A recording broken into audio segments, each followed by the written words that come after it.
It's time to say goodbye to winter and hello to spring. On the 29th of January, I set out on my goal of finding a perfect map for a brand new spring island. Now, I'm not a picky individual, so I only had a small checklist of things I wanted from this brand new island: a big peninsula, a yellow airport, and no two south-facing river mouths. I found an island pretty early on, but the vibes just weren't there. So we reset again, and little did I know that this would be one massive mistake. One eternity later. We finally found an island with a yellow airport after 3 hours, but because I was totally sidetracked, I did the numptiest thing I've ever done. I named the island Emma. What did I just do? You named it Emma? I could not live with myself, and after a few jokes at my expense, thanks chat, I decided it needed to go. So rest in peace, the Isle of Emma. Never again shall I be Emma from Emma. So fast forward a few days and we tried again. This time it wasn't so painful, and I eventually found an island and named it Dandelion. No mistakes were made. My first night on Dandelion was a comfortable one, or as comfortable as you can be on a cot bed. When the sun rose, Tom was waiting for me. Not the first person I would want to see on a morning, but he did help me move into the 21st century with a Nook phone. I wasted no time at all in crafting the fishing rod requested by Tom, and obviously, I love fishing. Sarcasm intended. With my fishing rod in hand, I headed out to catch my first fish, and today I will say I didn't do that bad of a job of fishing, which is very, very unusual. Those fish were very kind to me today. I also began racking up those Nook miles ready to pay off that first home loan. In order for the Nook miles to keep on rolling in, I decided to do this wonderful piece of art. Call me Picasso. Before I knew it, Blathers was on the phone and wanting to move here, and Tom was chucking a tent into my hands. I hope there's instructions included. Back to the Nook mile grind, and I tried to improve my artistic skills. As you can see, it was a total disaster. I should probably stick to bug catching. All of my hard work finally paid off, and I had enough Nook miles to pay off my first home loan. I don't like being in debt. It's not fun. A brand new day arrived quickly, and I started off the day right by planting some flowers ready for Isabelle's inspection. I gave Blathers a very warm welcome to the island by gifting him his favourite bug. As you can see, he really approved. I finally remembered to upgrade my home. Whoops. Of course I went with the yellow roof, it was just a must. And then I asked Tom what I should do, and he wasn't much help, so I time travelled forward a day, and it was worth it just to see my cute new house. I wish it could stay this way forever. Tom was a little bit more helpful this day. Maybe he had had his morning coffee. After a little chat with Tom about Happy Home Academy and some other stuff I really didn't read, Timmy collared me and unveiled his grand plans for the shop. I started off with good intent to try and collect the resources the good old-fashioned way, but then I remembered I'm speedrunning, so to the treasure island we go. Of course, this was my first time flying, so I had to sit through a snooze fest of chat from Orville, but I finally arrived. I bagged myself a wooden storage shed because I simply cannot live without it now, some gold tools, and then I filled my pocket with bells and wheat fields, obviously. Just as I was leaving, I remembered that I was supposed to be getting resources for the shops. Whoops. The flight home was smooth. I guess these dodos really can fly. When I hit the ground, I headed straight for Timmy to start construction, and I also deposited my bells. I am officially a bellionaire. With my new financial freedom, I upgraded my house. I gotta think about that storage space. I placed Nook's Cranny right in front of Blathers' tent. I really have a feeling I may regret these placement decisions very soon. For speed, I skipped forward a day and headed to the shop, and a mysterious blue hedgehog was present. Just kidding, we all know it's Mabel. After their little chinwag was over, I was finally able to make my first purchase. I can't say the selection was anything great, but did I still buy a Peaches cardboard box? Yes, I did.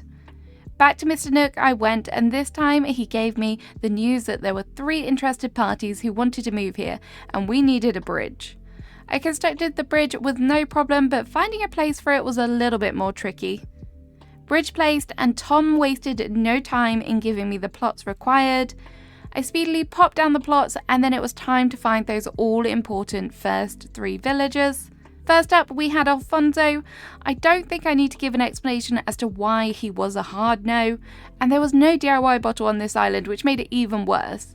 Island number 2 was Winnie, and for a split second I was very tempted. She isn't the worst horse, and she's kind of a mix between yellow and green, which is kind of spring-like, but I did come to my senses and left her. Ticket 3 was Bianca, and she was just dishing up those winter vibes. Hard no. I am a cat lover, but this cat scares me, which is a good thing because I realised I didn't have my vaulting pole, so I couldn't even take her if I wanted to. Ew, gorilla, no. Then we had Gladys. I kind of like her in a weird way, but decided to pass. At number 7, I found Tutu, and I decided she's pretty cute, and I could have her on my island temporarily, so I did invite her to stay. I also found Sky, who is my birthday twin, so I couldn't ignore that, and maybe it was just a little bit of fate. And finally, I found Benjamin, who is so yellow and kind of perfect for my yellow Springcore theme, so I had to take him. I got so lucky with these 3 pretty good villagers in a row. Villagers found, it was time to get the items ready for their arrival. With the items placed, I quickly time traveled forward to get all of my new villagers moved in. But before the 3rd villager moved in, I spoke to Tom again, and this time he kindly gave me some fencing, which I decided to put outside of resident services. Top tip, don't do this. Although my fence placement did look like I had placed Tom in a fencing jail the next morning, which kind of made me laugh. Tutu moved in, and Mabel here for the first time. Today was going to be a good day. I also bumped into the totally chill dude, Harv, and he told me about his cult, Phototopia. Mabel's options were laughable today, but I did make some purchases. Of course, I had to. The next day, resident services was under construction, but Mabel was back again. Clearly, she cannot stay away. Her options weren't much better though, but I did treat myself to some slippers to keep my toes warm. I also treated myself to a teacup from Nooks, slippers and tea. I am a grandma confirmed. Then I skipped forward 2 days to miss my birthday, and suddenly Isabelle was here. I was sad that I missed the cutscene where she turns up on Resident Services Plaza, but oh well. It was time for an outfit change, which I think was an improvement. I undertook the customization workshop. I will probably never use this wardrobe, but at least we have it. Tom then told me to attract more people to Dandelion, and to do this we needed a campsite. So I crafted it and decided the beach would be the best place for it to go right now. With the campsite down, it was time to see who the villager was. Unfortunately, luck was not on my side, and it was Lucha. I reluctantly had him move onto my island, not happy at all. To cheer myself up, I went and spoke to Mabel, who gave me the Able Sisters construction kit. Soon I will be able to go code shopping, which is very exciting and definitely one of my favourite activities. My next task was to try and get some more villagers to move in so that we can get to 3 stars, which means, you've guessed it, another villager hunt. I went into this villager hunt with a list of spring and yellow dreamies that I really wanted to find, but would I decide to keep to the list? That is the question. I got a little bit too excited when I first saw this villager on my hunt. They looked so cute from behind, then I saw their face. I'm pretty sure I've never seen Ricky before in my life. It also broke my heart to say no to Blair. I love her so much. Then I had a run of seriously bad luck. Can anyone say gorilla? Until that is, I found Azalea. I love her so much, but in the end, it was the daisies on her head that convinced me to take her home. I placed down another plot and off I went again. Maybe this time I would take someone from my list. I had a spree of yellow villagers, but none of them were quite right. And a penguin for spring. I don't think so. I was tempted by Norma for a second, but I decided she was just too pink. Then I found Henry, who was definitely not on the list, but how can I deny his cuteness, so I just had to invite him to Dandelion. I hopped forward a day and it turned out it was Bunny Day. Yes, the pun was intended. Here is a brief Zipper intermission. Don't you just love him?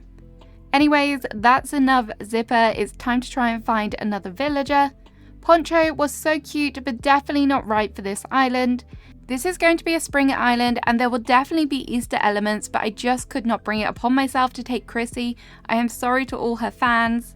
Then out of nowhere, a wild Eloise appeared, and she was on the list, so I had to take her. I've never had her on one of my islands, and her colour scheme is perfection. I time travelled forward another day to get away from Zipper, and of course, move Eloise in. And one of my starters, Agnes, had decided she had had enough of my shenanigans and decided it was time to go.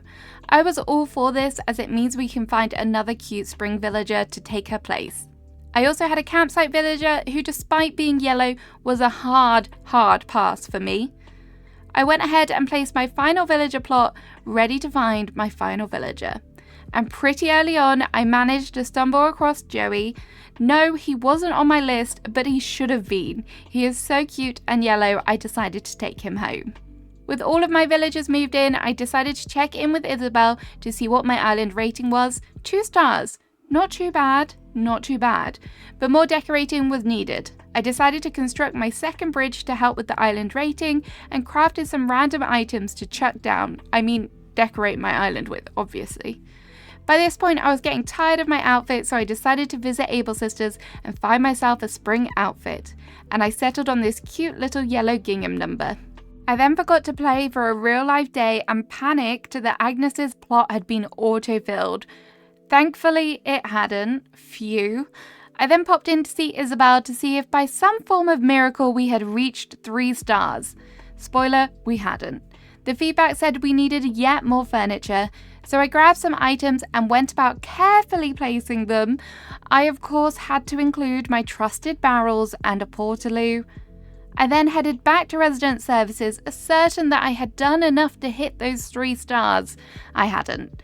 This time, the problem was flowers, so I headed to a treasure island and grabbed lots of yellow ones and placed them down. Surely this time we had reached 3 stars, and yes we had. Isabelle and Mr. Nook got very excited when we had a message from KK Slider, and yes, you guessed it, he agreed to play a special concert here on Dandelion. Before I could move forward a day, I had to find someone to fill my empty plot, so back to the villager hunt we go. The first island was Bubbles. I do not want any hippos on this island, so bye. Next up was June, and although she is very cute, she seemed to be enjoying the view too much to take her away from this island. The third ticket was Shari, and although yes, she has yellow hands, her nickname has definitely ruined her for me. If you know, you know. On the 4th island, something unexpected happened, and I found Maple. I couldn't leave her here, so I had to bring her home with me. Whether she stays forever, we shall see, but she is definitely a cutie, that's for sure. With KK and Maple on their way, I time travelled forward again, and Isabelle gave KK the introduction he deserved. I then enjoyed a beautiful rendition of Welcome to Horizons. There is something so satisfying about reaching this point in the game. I love it. The credits do go on a little while, and sometimes I do wish that I could skip them, but I do really enjoy this part in the game. When the show was over, Tom turned up to congratulate me and gave me the one thing that I have put all this hard work and effort in for, the terraforming app. I did it. I finally got to 3 stars and we have unlocked the terraforming app. I do love replaying the beginning of the game, but I am so excited to get started with making a perfect spring island. If you wanted a reminder of what my map and villagers look like, here it is, real quick. Thank you so much for watching. Let me know what stage you're at with your current island in the comments. Have you recently restarted or are you trying to finish? Let me know. Have a great day and I shall see you again soon. Bye bye.